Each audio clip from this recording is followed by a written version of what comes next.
여러분, 혹시 이런 질문 고민해 보신 적 있으신가요? 주식으로 반토막 났는데 원금 복구할 방법이 있나요? 아니면 주식 매매 잘하는 방법 진짜 있는 걸까요? 저는 이 질문을 받을 때마다 마음이 조금 무거워집니다. 왜냐면 이 질문 자체가 이미 많은 사람들이 같은 패턴 안에서 반복적으로 실패하고 있다는 신호이기 때문이에요. 사람들은 주식 투자를 열심히 합니다. 공부도 하고, 유튜브도 보고, 뉴스도 챙겨보고, 증권사 리포트도 함께 보죠. 그런데 결과는 어떻습니까? 열심히 했는데 수익은 안 나고, 계좌는 점점 지쳐가고, 어느 순간부터 이번에 본전만 복구되면 좋겠다라는 생각을 반복합니다. 이걸 본전 심리라고 하는데요. 현실은 본전을 찾기 위해 시도한 행동이 더 큰 손실을 불러온다는 점입니다. 근데 사실 이건 개인의 문제가 아니라 사고의 문제예요. 사람들이 투자에 접근하는 개념 자체가 잘못 설계되어 있기 때문이라는 뜻입니다. 여기서 중요한 사건 하나를 짚고 넘어가야 합니다. 많은 사람들이 나는 열심히 했는데 왜 안 되지? 라고 말하지만 대부분은 애초에 수익 구조가 나올 수 없는 방식으로 투자하고 있었다는 사실을 알지 못합니다. 그래서 오늘 영상에서는 왜 대부분의 투자자가 노력해도 실패하는지, 왜 싸게 샀다고 느낀 주식이 계속 더 떨어지는지, 그리고 손실이 났을 때 무엇부터 다시 세팅해야 하는지 이걸 문제, 원인, 교훈과 인사이트, 그리고 해결 방법의 흐름으로 정리해 보겠습니다. 실패하는 투자자들의 공통 구조. 대부분의 투자자는 두 가지를 기준으로 매수를 판단합니다. 첫째, 주가의 움직임. 둘째, 정보입니다. 주가가 오르면 뭔가 있나 보다라고 생각하고 뉴스가 뜨면 지금이 타이밍인가? 라고 생각합니다. 그런데 이 구조에는 치명적인 문제가 있습니다. 주가는 결과이고 정보는 해석입니다. 근데 사람들은 결과와 해석을 보고 미래를 추정하기 시작합니다. 이건 항상 순서가 잘못된 사고입니다. 단기적으로 주가는 기업의 실체가 아니라 사람들의 심리가 만든 숫자예요. 심리는 언제든 변하고, 그래서 주가는 매번 따라잡을 수 없는 속도로 움직입니다. 저가 매수와 염가 매수의 차이. 많은 사람들이 싸게 샀다고 말합니다. 그런데 여기엔 두 가지 전혀 다른 의미가 섞여 있습니다.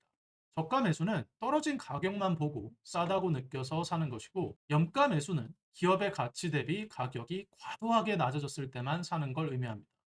저가 매수는 보통 이런 특징을 가지는데 아직도 앞으로 매도할 사람이 많이 남아 있고 나쁜 이슈가 끝나지 않아서 추가 하방 운동이 계속 지속되거나 구조적인 미래가 해결되지 않아서 미래의 문제를 지금 주가가 미리 반영한 상태인 경우가 많습니다. 하지만 염가 매수는 반대입니다. 악재가 거의 가격에 반영됐고 사람들의 관심을 잃어서 주가가 소강 상태에 있거나 기업의 본질은 크게 변하지 않았는데 주가만 과도하게 눌려 있습니다. 그래서 저가 매수는 사자마자 더 떨어질 가능성이 높고 염가 매수는 떨어질 하방이 상대적으로 막혀 있습니다. 결론만 말씀드리면 저가 매수를 하면 주가가 더 떨어지는 상황을 목격하며 고통을 겪어야 하고 염가 매수는 정해진 시점에 대부분의 사람들이 팔아버린 주식이기 때문에 이때가 여러분에게 좋은 기회가 될 수 있다는 뜻입니다. 그럼 저가 매수가 아닌 염가 매수를 해야겠죠. 다음은 손실 이후에 사람들이 더 망가지는 이유를 설명해 보겠습니다. 주식이 50% 빠지면 사람들은 두 가지 착각에 빠집니다. 첫째, 빨리 떨어졌으니 빨리 복구할 수 있겠지. 둘째, 과거 고점 대비 지금은 정말 싸네. 그런데 시장은 정반대예요. 주가는 공포 속에서 빠르게 떨어지고 회복은 느리며 지루하고 장기적인 인내를 요구합니다. 그래서 손실이 난 사람이 빨리 복구해야겠다는 마음으로 움직이기 시작하면 본인의 손실이 빠르게 났으니 오를 때도 빠르게 오를 거라고 믿고 행동합니다. 그래서 거의 항상 더 나쁜 선택을 하거나 장고 끝에 악수를 두게 됩니다. 기다리다 기다리다 최악의 시점에 손절을 하는 거죠. 비자발적 장기 투자와 치명적인 손실을 모두 경험하게 됩니다. 이때 가장 위험한 행동이 종목 갈아끼우기입니다. 같은 사고로 다른 종목을 사는 건 문제를 해결하는 게 아니라 똑같은 실수를 반복하는 거죠.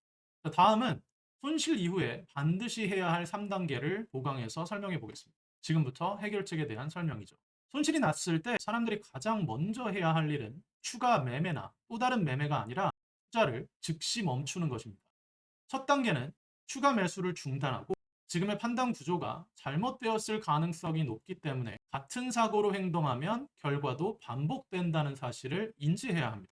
자, 2단계, 기업을 분해해서 이해하기 시작해야 됩니다.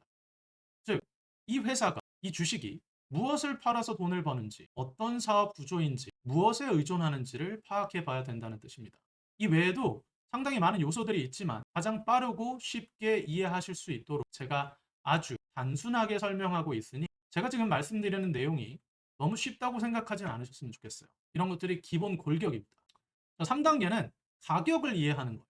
내가 이 회사를 이익 대비 몇 배 가격에 샀는지, 그리고 이게 합리적인지, 저가인지, 염가인지 테스트를 해봐야 된다는 거예요.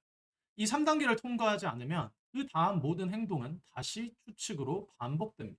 참고로 제가 지금 설명하는 저가 매수와 염가 매수의 구분, 그리고 가치 대비 가격이라는 사고방식은 제 책 증권시장 소수의 법칙에서 이익성, 성장성, 그리고 안전성을 기준점으로 설명한 내용입니다. 책에서는 이 구조를 더 실무적으로 풀어두었고, 실제 기업에 적용하는 방법, 숫자를 계산하는 방법은 강의에서 다루고 있습니다. 증권시장 소수의 법칙 내용이 궁금하시면 댓글에 증소법이라고 남겨주세요. 무료로 일부 요약본을 신청할 링크를 따로 남겨드리겠습니다. 자, 그럼 지금부터 중요한 인사이트 하나를 더 정리해 보겠습니다. 사람들은 주식을 잘못 사서 실패하는 게 아니라 잘못된 사고로 매매를 결정하기 때문에 실패합니다. 그래서 문제는 종목이 아니라 사고방식입니다. 가격만 보고 사는 구조, 남의 해석을 빌려서 판단하는 구조, 빠른 원금 회복을 기대하는 구조. 이런 사고방식들을 그대로 두고 종목만 바꾸면 결과는 바뀌지 않습니다. 투자에서 가장 중요한 능력은 예측력이 아니라 분별력입니다. 무엇이 좋을지보다 무엇이 위험한지 구분할 수 있는 능력, 무엇을 할지보다 무엇을 하지 않을지를 정하는 능력, 그리고 이런 능력은 타고나는 게 아니라 훈련으로 만들어집니다. 그래서 제가 계속 말하는 건 방법보다 기준점이 먼저라는 겁니다.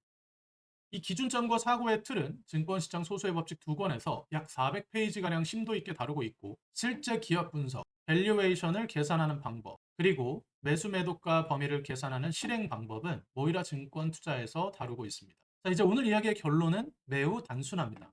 주식은 정보 싸움이 아닙니다. 속도 싸움도 아니고, 정보의 선점은 더더욱 아닙니다. 치명적인 손실을 피해줄 시스템과 보수적인 투자의 싸움입니다. 어떤 데이터를 보고 판단할 것인지, 언제 투자를 하지 말아야 하는지, 무엇을 사지 말아야 하는지, 진짜 투자는 투자를 시작하기 전 계산을 먼저 끝내고 실행하는 겁니다. 이 기준이 없는 상태에서의 노력은 거의 항상 낭비로 끝나고, 손실이 났다면 조급해질수록 바로 멈춰야 합니다. 멈춰서 기업을 분해하고 내가 왜 이 가격에 샀는지, 그리고 다시는 실패할 수 없는 기준점을 다시 세워야 한다는 뜻입니다. 즉, 잘 나가던 차가 퍼지면 중간 정비소에 들러서 점검하고 일단 운행을 멈춰야 하는 것과 동일합니다. 망가진 차를 계속 끌고 다니면 치명적인 사고가 발생하겠죠. 만약 원금 손실이 났고 최대 50%까지 손실된 종목이 한두 개 있다면 지금 즉시 투자를 멈추고 원인을 알아야 합니다. 그게 가장 느려 보이지만 실제로는 가장 빠른 길입니다. 오늘 영상은 여기까지입니다.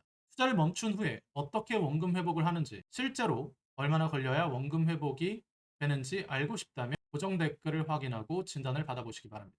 감사합니다.